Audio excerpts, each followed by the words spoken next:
Te adoro, te adoro, te adoro, Padre. Te adoro, te adoro, te adoro. Bien, vamos a proseguir donde lo hemos dejado.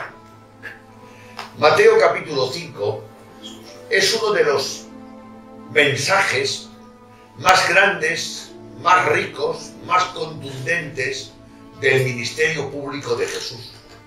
Y el motivo es que en este mensaje, solamente, hermanos, este mensaje abarca 3 capítulos. Y por ejemplo, el capítulo 5 de Mateo, ese capítulo tiene 48 versículos. Aleluya. Entonces vamos a intentar introducirnos un poquito en el Sermón del Monte. Como es lógico, vamos a hablar un poquito esta noche. Y es fácil que tengamos la necesidad, si Dios lo permite, de proseguir en varias sesiones. Y comenzamos con Mateo capítulo 5, versículo 1, del 1 al 3. Dice así la palabra del Señor. Viendo la multitud, subió al monte, y sentándose, vinieron a él sus discípulos, y abriendo la boca, les enseñaba diciendo: bienaventurados los pobres en espíritu, porque de ellos es el reino de los cielos. En primer lugar, hermanos, la palabra, veamos a ver. Viendo la multitud. La palabra viendo la multitud nos pone en contacto con lo que le precede. ¿A qué multitud se refiere? Entonces vamos a leer Mateo capítulo 4, versículo 23 al 25. Del 23 al 25 dice la palabra del Señor. Y recorrió Jesús toda Galilea, y enseñando en la sinagoga de ellos, y predicando el evangelio del reino, y sanando toda enfermedad y toda dolencia en el pueblo. Y se difundió su fama por toda Siria, y le trajeron todos los que tenían dolencias, los afligidos por diversas enfermedades y tormentos, los endemoniados, lunáticos y paralíticos, y los sanó. Amén. Entonces vemos que Jesús, aquí estamos leyendo para empezar a situarnos, porque hay una cosa que yo a veces repito y quiero decirlo esta noche, y lo tengo anotado. Es norma sabia proceder de lo general a lo particular. Solo así se puede evitar el peligro de que los árboles no te dejen ver el bosque. Repito, es norma sabia proceder de lo general a lo particular. Solo así se puede evitar el peligro de que los árboles no nos dejen ver el bosque. En primer lugar, aquí nos encontramos con un pasaje y vamos a ver la época en que Jesús habló. En la época en que Jesús habló hay más o menos, según los grandes teólogos, los que saben, algunos dicen 2 años, otros dicen año y medio, pero eso no tiene mucha relevancia ni mucha importancia. Vamos a quedarnos con año y medio. Jesús dejó Judea, porque en Judea había cogido mucha fama, mucho nombre, y no quería provocar un acontecimiento, una crisis prematura, y se fue a Galilea. Los acontecimientos desde Judea los narra el Evangelio según San Juan, capítulo 1 y capítulo 2, ahí se habla. Pero Marcos no, Marcos salta de momento en Mateo, en su Evangelio, a Galilea. Deja un lago, digamos, de 18 meses, en primer lugar. Entonces, viendo la multitud, Jesús subió al monte. Y hay 2 palabras que hay que aclararlas. Según el mensaje, dice que Jesús, el mensaje, hermanos, fue dirigido a los apóstoles. Pero lo escucharon la multitud. Si queremos ser, digamos, muy exactos y queremos poner los puntos en las is, lo lógico es decir que el mensaje fue dicho especialmente y específicamente para los apóstoles. en que Dios sabía que había mucha gente y estaba escuchándolo. Son dos cosas, ¿eh? Lo escuchó la multitud y lo escucharon especialmente y específicamente los apóstoles. En segundo lugar, Mateo narra este acontecimiento y Lucas, pero Lucas lo narra muy breve, con muy poco espacio, y Mateo lo narra muy amplio. Y entonces el Señor comienza abriendo su boca, les enseñaba, dice, ¿no, hermano? En el capítulo, en el versículo 2, y Jesús abriendo su boca les enseñaba. De acuerdo, así es. Dios nos ayude a todos que cuando nosotros vayamos a hablar, sea para edificar, sea para enseñar, y nunca para decir palabras ociosas o para hablar frases, o para murmurar, o para criticar, o para comentar cosas que no convienen o que no interesan. Jesús, abriendo su boca, les decía. Hay dos cosas. Jesús siempre que abre su boca decía algo. Y yo me pregunto, cuando yo abro la boca, ¿digo algo? Hermanos, Dios me ayude a mí en primer lugar, que cuando vaya a abrir la boca sea para decir algo. Algo con sentido, algo bueno y algo de Dios. Y Jesús, abriendo su boca, lo primero que hace es que 8 veces repite la palabra bienaventurados. Vamos a comenzar diciendo qué significa la palabra bienaventurados. La palabra bienaventurados significa felices, dichosos. Aquí nos está enseñando el Señor Jesús, por así decirlo, 8 caminos, 8 manifestaciones, 8 etapas, 8 características para poder conseguir ser feliz. Los hombres, las mujeres, todos desean y anhelan ser felices. Pero hay un problema. Como el hombre no tiene un concepto auténtico de lo que es ser feliz, a confundir el concepto, confunden el camino y no lo consiguen. Muy bien. Pero el Señor no. El Señor, el concepto que dice es exacto. Y si tenemos el concepto exacto, podremos tener el camino exacto. Bendecido sea el nombre del Señor. Para la gente, el ser feliz es poder dar satisfacción a los 5 sentidos. Simplemente. Y para el Señor, el ser feliz, hermanos, es algo más. Es algo más profundo. Bendecido sea el nombre del Señor. Y comienza diciendo la primera. Hay otra cosa que hay que aclarar. Las bienaventuranzas están colocadas por un orden cronológico, no están al azar, ¿eh? Es como una escalera que tiene varios peldaños. Muy bien. Si no pasas por el primer peldaño, olvídate de conseguir el segundo. Y yo veo a mucha gente que hace planes de conseguir el 5.º peldaño, pastor, sin haber practicado ni el primero, ni el segundo, ni el tercero, ni el cuarto. Eso es imposible. Y vamos a comenzar. Vamos a decirle en esta noche al Señor, por medio de la palabra, que nos enseñe qué es el primer peldaño. El primer peldaño es el siguiente. Bienaventurados los pobres en espíritu. ¿Qué es un pobre en espíritu? Vamos a comenzar y a empezar a hablar qué es un pobre en espíritu, hermanos. Vamos a anotar aquí. Perdón, he hecho marcha atrás porque hay una frase que quería entrar antes de hablar del pobre en espíritu. Jesús, abriendo su boca, escogió el tema. Mateo, capítulo 5, versículo 3. Bienaventurados los pobres en espíritu, porque de ellos es el reino de los cielos. O sea, vemos que el Señor lo primero que hace es escoger el tema. Jesús no divagaba. Jesús no divagaba. Jesús escoge el tema. Y el tema que escoge es las características de los súbditos del reino. El mensaje del reino, hermanos, no es un mapa para ir al reino. Es un espejo. Un mapa sirve para guiarte para entrar a un lugar. Por eso algunos cuando leen las bienaventuranzas y las leen como un mapa, se ven incompetentes para poder practicar eso y llegar al cielo. Pero es que las bienaventuranzas no es un mapa, es un espejo que te revela que no puedes. Muy bien. Pero que Dios sí que puede.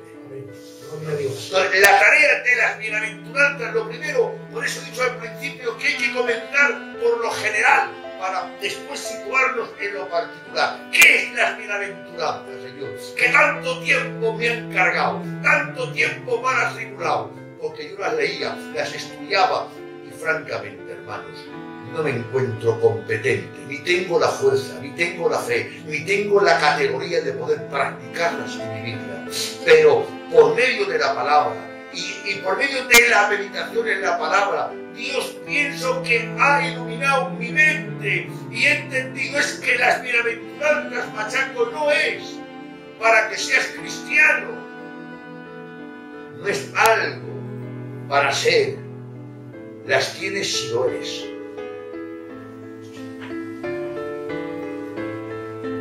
Cuidado con esta palabra. Entonces, muy sencillo, hermano. Las bienaventuranzas no es un mapa. ¿Qué es un mapa?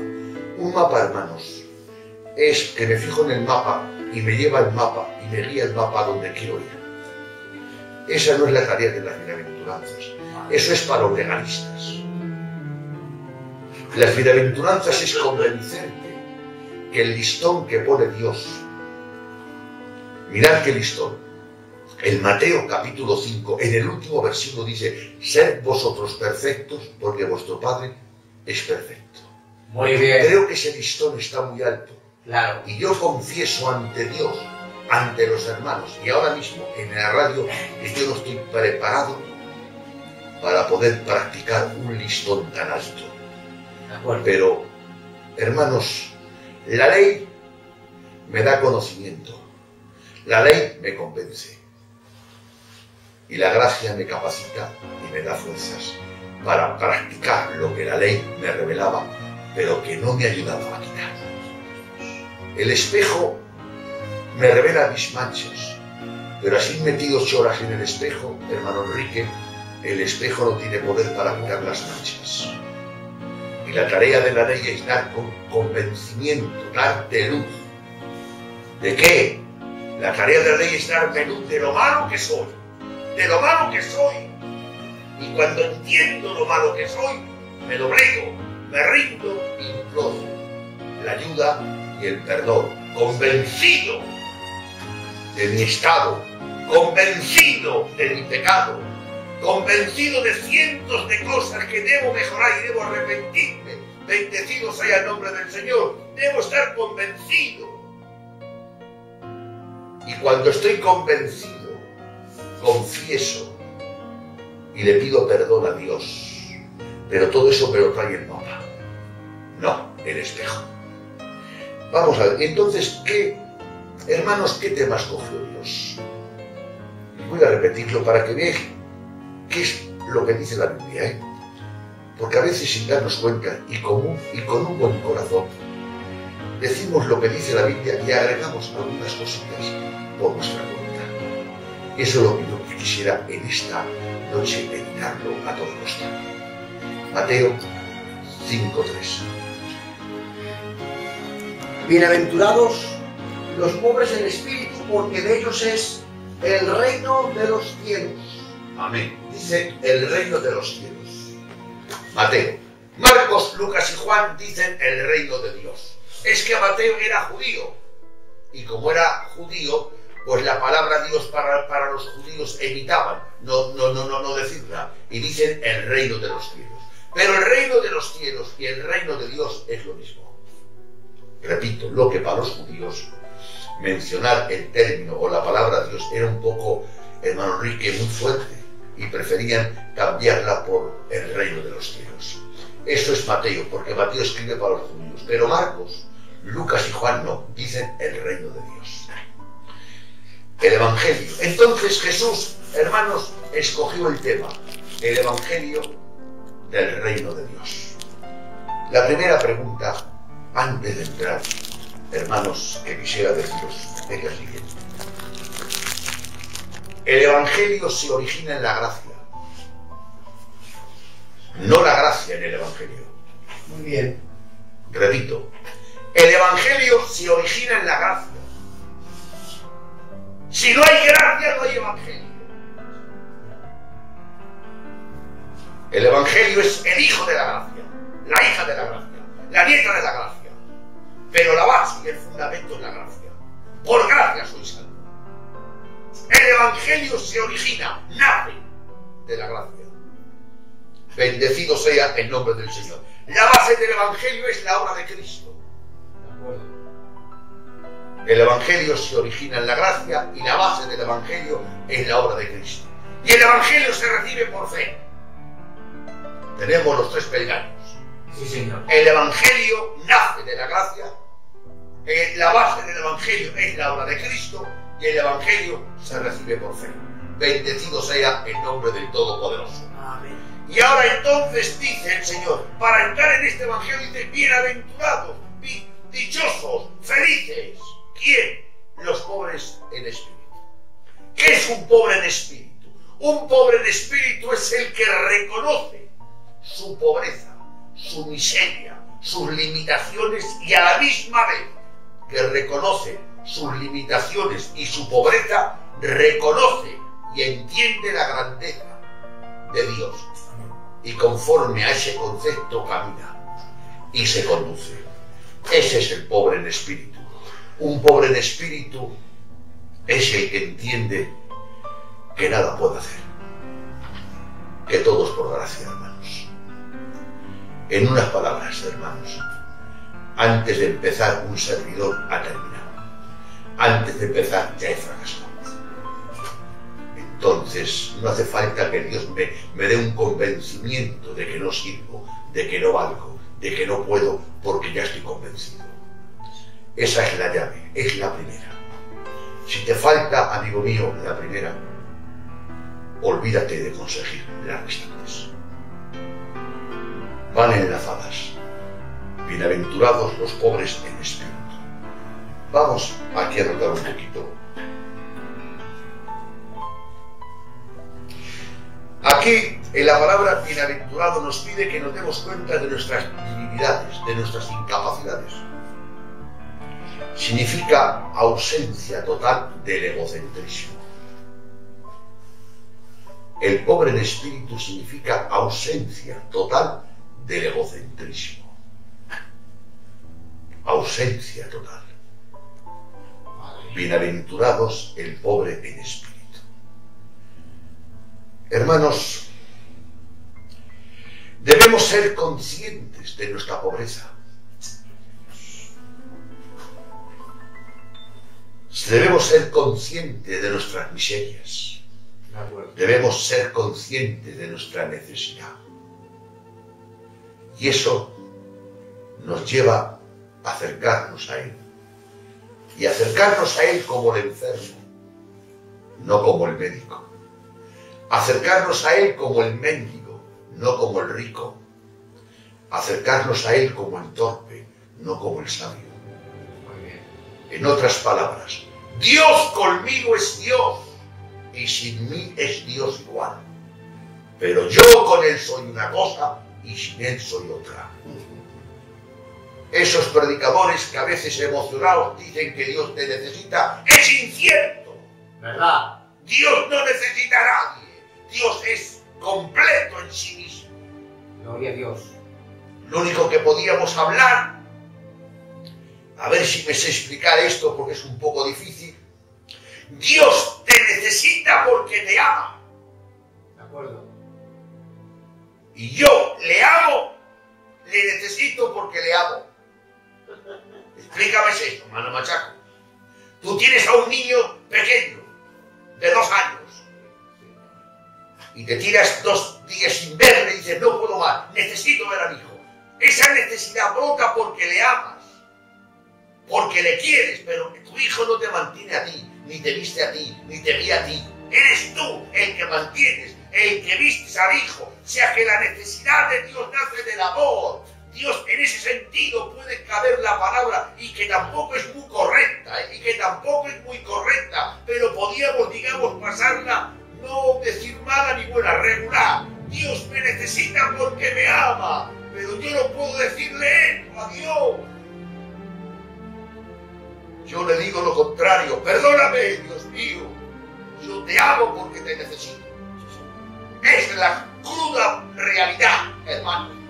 Amamos a Dios porque le necesitamos, pero Dios me dice, yo a ti no te necesito para nada, pero te amo, y como te amo te necesito. Bendecido sea el nombre del Señor. El pobre en espíritu es el que entiende que está en su bancarrota. El pobre de espíritu lo dijo Jesús en una parábola de Lucas que le vamos a leer. Lucas capítulo 18. Vamos a leer dos versículos de esta palabra. Lucas capítulo 18, hermano Abraham. Versículo 13 y 14. Versículos 13 y 14. Dice así la palabra del Señor. Mas el publicano, estando lejos, no quería ni aun alzar los ojos al cielo, sino que se golpeaba el pecho diciendo: Dios, sé propicio a mí, que soy pecador. Os digo que éste descendió a su casa justificado antes que el otro. Quédate ahí. ¿Quién fue justificado?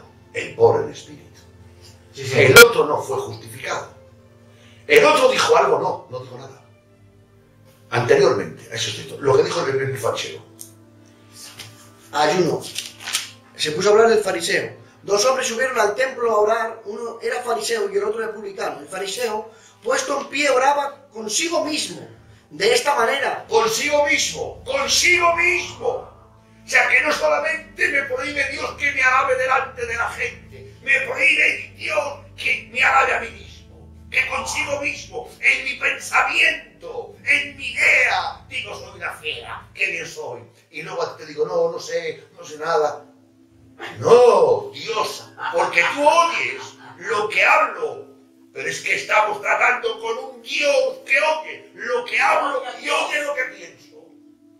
Y el llamado en esta noche no es solamente a que corrijas lo que hablas, porque corrigiendo lo que hablas, consigues buen testimonio ante los hombres, pero no tienes buen testimonio ante Dios, porque Dios ha escuchado lo que piensas, y lo que piensa tú no está Dios de acuerdo. Entonces, ante los hombres tienes buen testimonio, pero ante Dios no.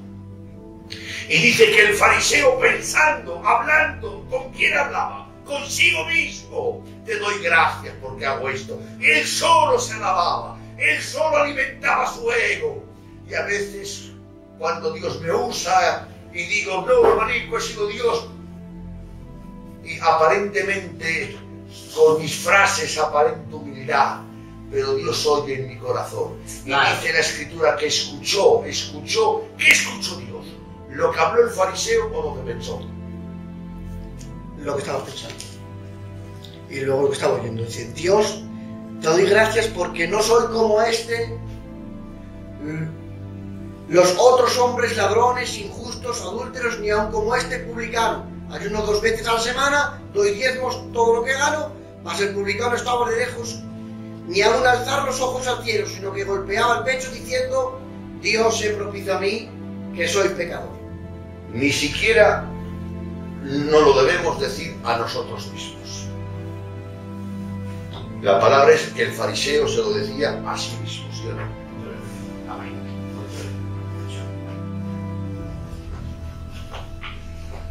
Bienaventurados los pobres en espíritu, porque de ellos es el reino de los cielos. Hermanos, yo no me tengo, tú no te tienes, o nosotros no tenemos que esforzarnos para humillarnos a ser pobres. Solamente debemos reconocer que somos pobres. Claro. Bien. Dios no, Dios siendo Dios hizo hombre. Pero es que yo no soy Dios, yo tengo que reconocer que soy un hombre. Dios siendo rico se hizo pobre. Pero es que yo no, yo tengo que reconocer lo que soy, un pobre hombre. El mérito está en él. De acuerdo. No en mí. El otro día, y con mucha frecuencia digo yo a algunas personas, que tenemos que tener actitud de alumno. ¿Y sabes por qué no crecemos algunos? Porque a veces no hay alumnos, todos somos maestros. Así es. Y como no hay alumnos, Señor, pues vete a darte un paseo porque aquí no hay alumnos. Aquí somos maestros todos. Creo que en esta tierra siempre seremos alumnos. Y en el cielo vamos a seguir siendo alumnos. Porque creo que no habrá un candidato que pueda ocupar el puesto de Jesús. Lo hubo uno, que fue Satanás y lo echó. Esperemos que yo no tenga esa tentación y me eche a mí desde el cielo. Si al que estaba dentro lo echó, ¿cómo te va a dejar a ti entrar? ¿Cogéis la palabra? Si por tener orgullo y vanagloria al que estaba dentro lo echó, a mí que tengo vanagloria, ¿cómo me va a dejar entrar? Si los que están dentro les echan, ¿cómo no voy a entrar? Bienaventurados los pobres en espíritu, porque de ellos, ¿de quién? De los grandes. No, estos. De estos es del reino, estos son los únicos del reino.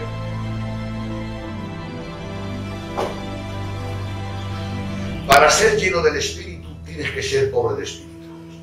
Muy bien. Y esos que decimos, voy a inventarme yo, que digo que estoy lleno del espíritu, es mentira, porque tú observas mi conducta y ves que no soy pobre de espíritu. Y si no soy pobre de espíritu, no puedo ser lleno del espíritu. Eso es incierto, yo lo creo, no acepto, no recibo a nadie que diga que es lleno del Espíritu Santo si antes no es pobre en espíritu.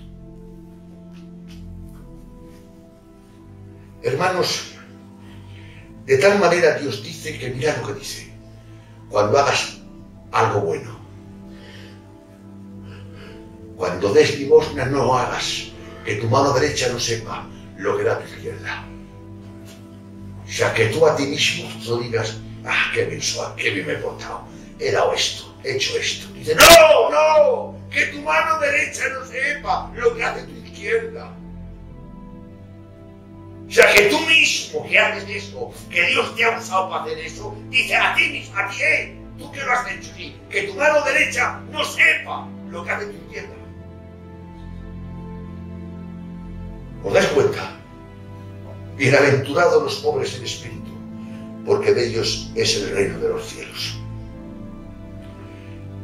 El pobre en espíritu no tiene seguridad en sí mismo, la tiene en Dios. ¿Dónde, Señor? Hay 5.000 personas y tenemos 5 panes. ¿Qué es esto para tantos? No tenemos. Mándales que se vayan y compren de comer, porque no tenemos nosotros. El Señor no les dijo, mangantes, muertos de hambre, que tenéis poco. No les dijo eso. Les dijo, traed lo que tenéis. Pues toma lo que tenemos, los 5 panes. Qué bien, qué bien. Los 5 panes en las manos de los apóstoles no arreglaron el problema. Pero los 5 panes en las manos de Dios arregló el problema. Y luego les dijo a los que ellos pensaban, escuchadme, hace un ratico me habéis dicho que tenéis 5 panes y que no había, sí. Os mando recoger los trozos. Y cuando recogieron los trozos, llenaron 12 cestas. ¿Cómo es eso? Si no tenía. Pero tú viendo las 12 cestas, corres el peligro de pensar que tenías. Dios te libre, que tus éxitos no te lleven al infierno. El éxito del ángel le convirtió en demonio. De acuerdo. Intentó adorarse a sí mismo. Y el que es egocentrista se está adorando a sí mismo y está agitando del trono a Dios. Y yo en esta noche os digo, señores, dejad a Dios en su trono, que está bien Dios en su trono. Y nosotros a los pies del trono, a decir, tú eres el grande y nosotros los pecadores. Tú eres el fuerte y nosotros los necesitados. Dejadle a Dios en su trono y busquemos todo para la gloria de Dios. Amén. Como un ángel, pero un ángel importante, ¿sí o no? era uno de los más importantes, ¿no, hermano Quique, en el cielo? Y siendo tan importante, pero había un detalle, ese ángel. Era muy importante, pero le faltaba algo. Que vi a Dios, que Dios no está sujeto a nada. Y él estaba sujeto a Dios. Y deseó no ser más que Dios, porque Dios toca techo. Ser como él. Nadie ha deseado ser más que Dios. ¿Verdad? ¿Por qué? Porque Dios toca techo. Pero el querer ser como Dios es participar de la simiente satánica. Es participar de lo que hizo de un ángel un demonio. Seré como él. Entonces podemos decir que no era pobre de espíritu, ¿no? Y lo echó. Era orgulloso de espíritu, ¿no? Se enalteció tu corazón. Sí. Ese fue el pecado. ¿No? Señor, si al que se enalteció lo echaste del cielo, a mí no me dejarás entrar. Perdóname, Dios mío. Y pido que tu Espíritu Santo trabaje en mi vida y quite mi vanidad y mi orgullo, porque yo quiero entrar en el cielo. Y si al vanidoso lo echaste del cielo, con la vanidad que tengo y con el egocentrismo que tengo, es fácil que no entre en el cielo. Ayúdame, Dios mío. Entonces volvamos a estudiar las bienaventuranzas. Bienaventurados los pobres en espíritu, porque de ellos es el reino de los cielos. El reino de los cielos, el evangelio del reino. Tú que estás escuchando el evangelio y yo que estoy hablando del evangelio, la respuesta al evangelio debe ser arrepentimiento. Porque el arrepentimiento no es el evangelio, es la respuesta que yo doy al evangelio. El evangelio es el nacimiento de Cristo, la vida de Cristo, la muerte de Cristo, la obra de Cristo y la resurrección de Cristo, ¿sí o no? Así Ese es el evangelio. Claro. Pero el arrepentirte y arrepentirme es la respuesta que yo debo dar al evangelio. Bienaventurados los pobres en espíritu. ¿Qué es un pobre en espíritu? Es uno que está vacío. Y ahora voy a deciros una palabra que dijo un hombre, Simeón, Lucas 2:34. Hubo un hombre llamado Simeón, un gran hombre de Dios, que dijo unas palabras muy bonitas, Lucas 2:34. Y los bendijo Simeón, y dijo a su madre María, he aquí, este está puesto para caída y para levantamiento de muchos en Israel. Para caída y para levantamiento. Primero caída y luego levantamiento. Muy bien. Si no hay caída, no hay levantamiento. Esa es la cola. Y a veces cuando vamos, una hermanita al supermercado, es la quinta y se quiere pasar la primera. No respeta la cola. No, hermana. Si no hay caída, no hay levantamiento. Y Simeón, hablando de la bendita persona de Jesús, que dijo, este está para caída y levantamiento. Habla primero, por así decirlo, de lo negativo y luego de lo positivo. ¿Y qué es lo negativo, hermano Machaco? Es vaciar. Y lo positivo es llenar. Claro. Y vamos a leer un símil, un ejemplo que usa un hombre de Dios inspirado por, no yo, un hombre. Voy a usar un ejemplo, pero en vez de usarlo yo, porque creemos que todo que está en la Biblia es inspirado por el Espíritu Santo.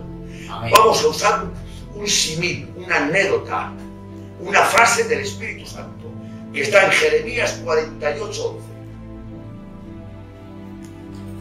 Dice así la palabra del Señor.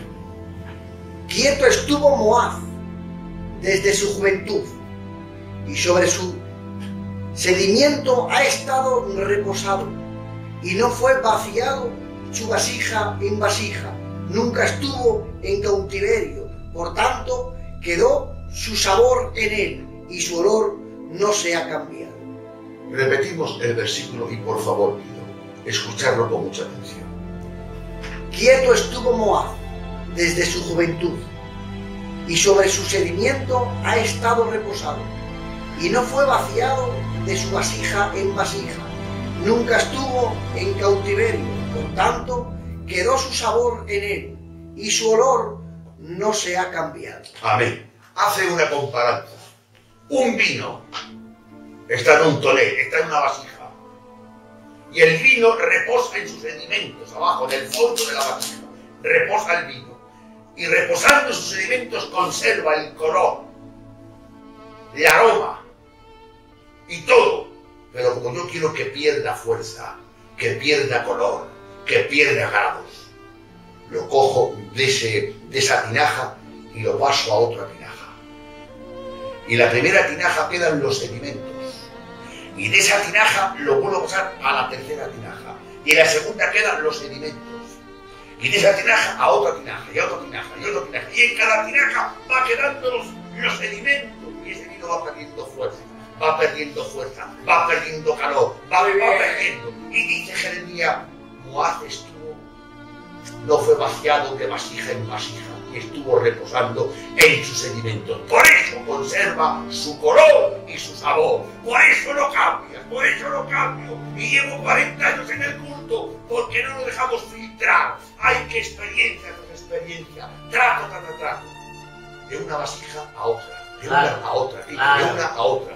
Y en cada vasija observo. Y ahora si lo muevo en 10 vasijas, veo una cantidad, en la primera muy grande, en la segunda menos, en la tercera menos, Muy bien. en la cuarta menos, Gloria a Dios. en la quinta menos, y en la última es una manera de filtrar. Y Jeremías, inspirado por Dios, dijo: los de Moab son semejantes al vino que está reposando por encima de sus sedimentos. Ahora leemos el texto y lo vamos a entender mejor. Quieto estuvo Moab desde su juventud, y sobre su sedimento ha estado reposado, y no fue vaciado de vasija en vasija, y nunca estuvo en cautiverio, por tanto quedó su sabor en él, y su olor no ha cambiado. Amén. No ha cambiado, señores. Más al lenguaje nuestro, hermanos. Imaginaros, yo no entiendo de vinos, que tengo en una botella un poquito de vino, pero de un vino barato que me ha costado en el supermercado 1,5 €. Y ahora hemos invitado a un hermano a cenar y él, muy amable, trae una botella buena de vino. A lo mejor ha costado para el hermano, por decir una palabra, 10 €. Y observa que yo en el vaso tengo un poco vino de ese vino baratico Pereón. Y le digo al hermano, hermano, échame un poquito vino. Y me dice, tío, me dice, primero vacíe el vaso de usted, porque ese vino que hay en ese vaso es malo y este vino es bueno. Y el hermano está esperando a que yo vuelque mi vaso, vacíe mi vaso del vino malo Pereón que tengo, para echar del vino bueno. Y así es Dios con nosotros, hermanos. Nosotros tenemos una calidad inferior, ¿sí o no? La calidad superior la tiene Dios. Hay un vaciar para que haya un llenar. Entonces el pobre de espíritu nos habla el vaciar, el reconocer nuestra vida. Ese es el pobre de espíritu. Vacíate para que Él te pueda llenar. Hay textos que podríamos hablar, por ejemplo, en Mateo dice que los discípulos, dejándole todo, le siguieron. Primero dice dejándolo y luego siguieron. Pero es que tú pretendes seguir sin dejar. En Santiago dice que expulsemos, Santiago 1,21, desechando toda abundancia de malicia, recibir con mansedumbre la palabra implantada. Desechando y recibiendo, desechando y recibiendo, dejando y siguiendo. ¿Os des cuenta? En eso lo encontramos. Y para concluir y seguir, porque este tema es muy largo, las bienaventuranzas son muchas, hermanos. He querido esta noche daros la primera, pero quisiera deciros una cosa. Los apóstoles, cuando Dios les llamó, dejaron las redes. Para ti no tiene importancia, pero para ellos eran las redes de lo que vivían. Era su vida, era su cultura, era todo. dejaron su barca. Y dice la Biblia que cuando dejaron la barca y dejaron las redes, siguieron a Jesús. Y a veces, hermanos, yo tengo la tentación, sin dejar la barca y sin dejar la red, seguir a Jesús. Hermanos, hay un vacío primero. ¿Qué os parece si ese vino peleón que tenemos de un euro el litro, metemos un Ribera bueno? Pero para meter el Ribera bueno hay que expulsar el vino peleón. Claro que sí. Bienaventurados los pobres en espíritu, porque estos, por ahí empezó. Por eso he dicho que Jesús no divagaba. Jesús, la idea de la primera bienaventuranza fue con conocimiento, fue con base, fue con dirección. Y el problema nuestro es el problema de Gedeón. Gedeón, ¿dónde vas? A la guerra. Voy a luchar con miles y miles. Y solamente tengo 22.000. Son muchos. Tiene mucha fuerza. Pero si el enemigo son 10 veces más que yo, sí. Pero conociendo el corazón humano, como ganéis por esto, hará un plan y disminuye la fuerza.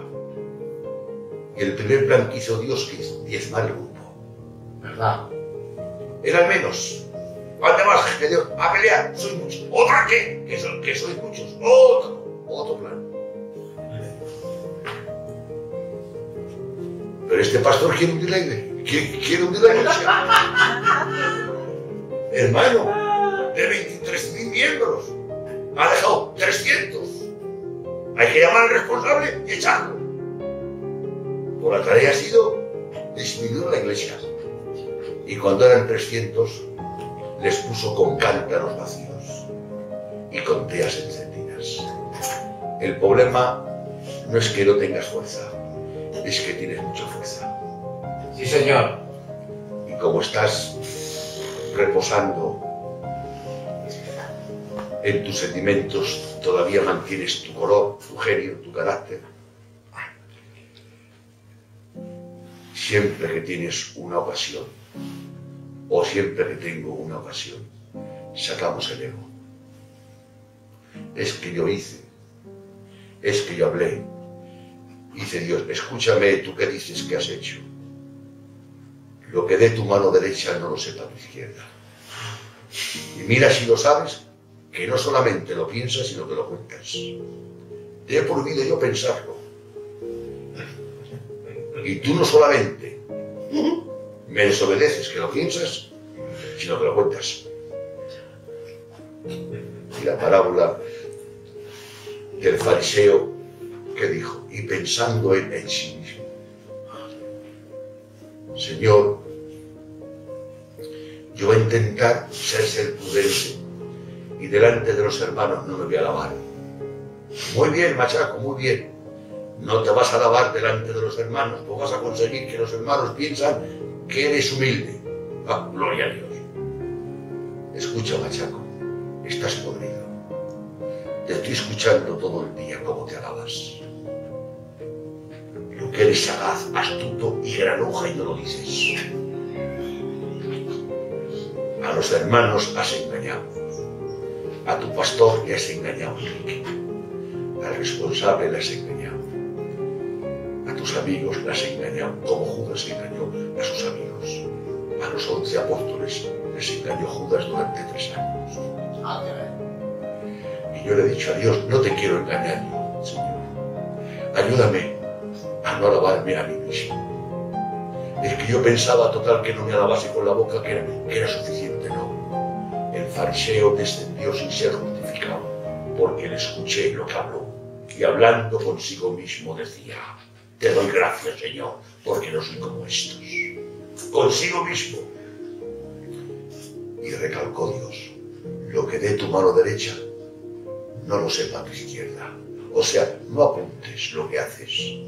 Cada mínima de cambio, pues yo por el Señor hice esto, pues yo por el Señor hice esto, pues yo por el Señor, lo digo para la gloria de Dios, hermano, hice esto, y no por nada, no, lo digo para la, pues no lo diga, si lo dices para que Dios, no lo diga, deja que lo diga Dios, y tu Padre que ve en lo secreto, y tu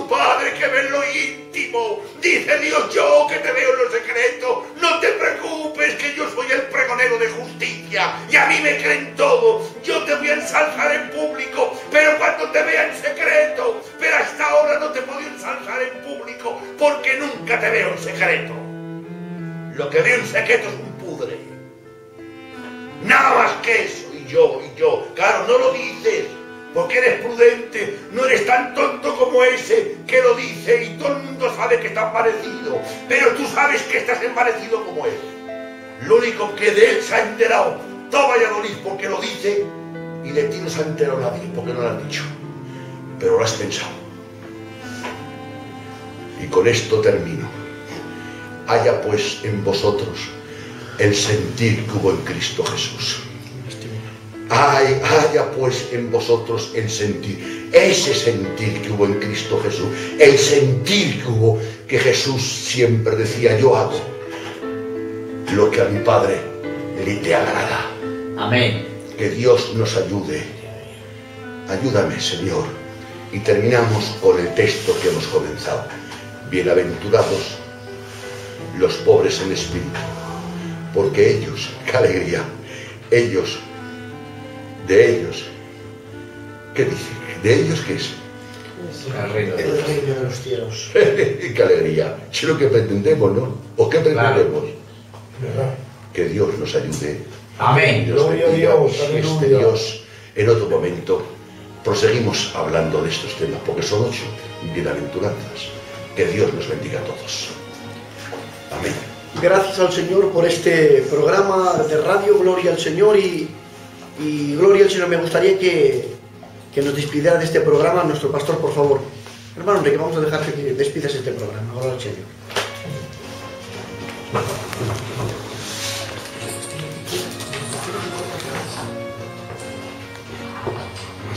Bueno, gloria al Señor. Deciros que